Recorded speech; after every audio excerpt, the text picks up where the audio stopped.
eggs and bacon. Today I'm going to be sharing with you a Magnolia table recipe. This is going to be her cinnamon bread. This is going to be absolutely delicious, but really bad for you.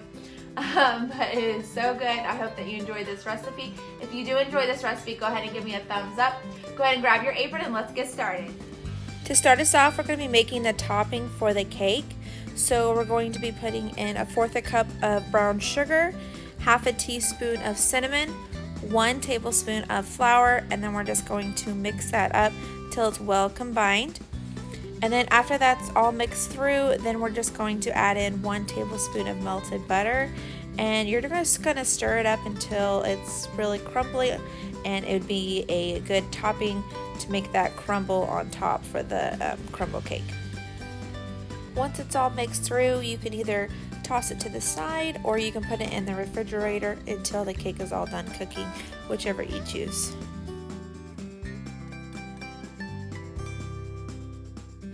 Now we're going to be making the cake, so you need 2 cups of flour, 1 cup of granulated sugar, 1 teaspoon of baking soda, 1/2 teaspoon of salt, and you'll just give that a good stir. And then once it's all stirred through, we're just going to toss that to the side, and then we'll start on our wet ingredients.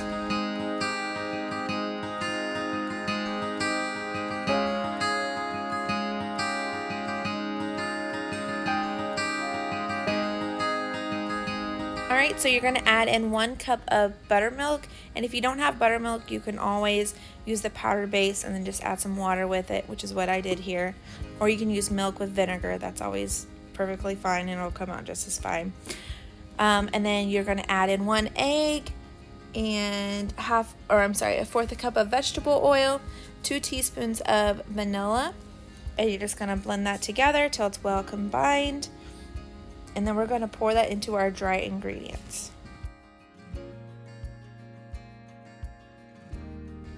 And here I'm just making a hole to put my wet ingredients into.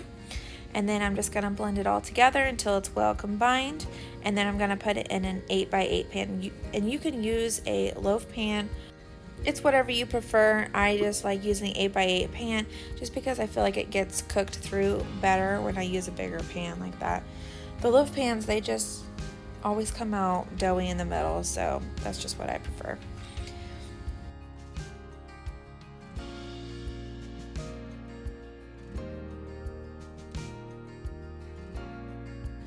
Okay, and now I'm going to make the filling for the cake, which is just like a cinnamon swirl filling, and it's just 1/2 cup of sugar with 1 tablespoon of cinnamon, and you're just going to mix it together until it's well combined. And then after we put in our cake mixture, we're going to swirl that together on the very bottom. So here I am just greasing my 8x8 pan, and then I'm going to pour in my mixture, and then I'm going to pour in that filling that we just made.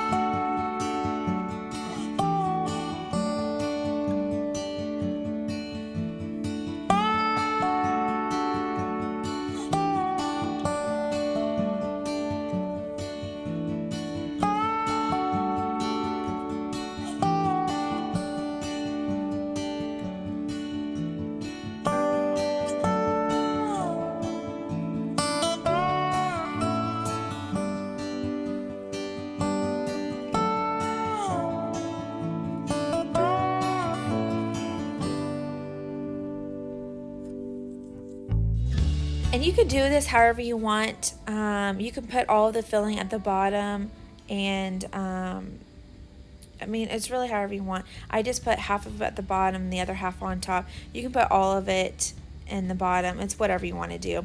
And then I'm just going to pour some crumble, that crumble that we made at the very beginning of the video, and I'm just going to put that on top.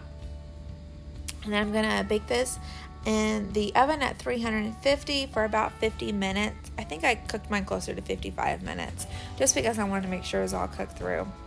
And this is the last step. You're just going to make some a glaze to go on top. You don't have to, it's completely optional, But I just did 1/4 cup of powdered sugar with about 2 tablespoons of milk, and I mixed it up. And then when the cake is ready, I'm just going to pour that on top. If you wanted a thicker glaze, then just add some more powdered sugar to it. That would be really good. This was pretty thin, so if you like it thicker, then definitely add some more powdered sugar. Here is the final product. It came out really good, very moist. It's pretty sweet, so if you don't like it super sweet, I probably wouldn't add the glaze to it.